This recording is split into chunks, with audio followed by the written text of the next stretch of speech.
बी उभा आहे. उद्या मनसेचे धैर्यशील पाटील करणार जोरदार शक्ती प्रदर्शन. पाहुयात सविस्तर वृत्त. सातारा लोकसभा मतदारसंघाचे महायुतीचे उमेदवार आणि छत्रपती शिवाजी महाराज यांचे थेट वंशज श्रीमंत उदयनराजे भोसले यांच्या प्रचारार्थ कराड येथे पंतप्रधान नरेंद्र मोदी यांची जाहीर सभा होत आहे.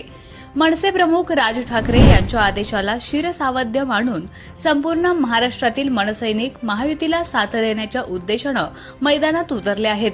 त्याच अनुषंगानं मनसे सातारा जिल्हाध्यक्ष धैर्यशील पाटील यांनीही आपली ताकद दाखवण्यास सुरुवात केली असून उद्या कराड येथे नरेंद्र मोदी यांच्या सभेला सुमारे 200 गाड्यांचा ताफा ते घेऊन जाणार असल्याचं खात्रीशीर वृत्त सूत्रांकडून कळत आहे. मूळचे मानखटाव विधानसभा मतदारसंघातील असणारे धैर्यशील पाटील यांनी आपली ताकद दाखवायला सुरुवात केली असून सातारा लोकसभेसाठी ते 200 गाड्या नेण्याची तयारी त्यांनी सुरू केल्याची माहिती मिळत आहे.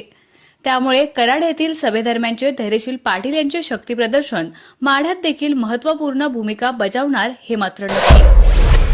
आपला आवाज न्यूज नेटवर्कसाठी एकनाथ वाघमोडे, दैव.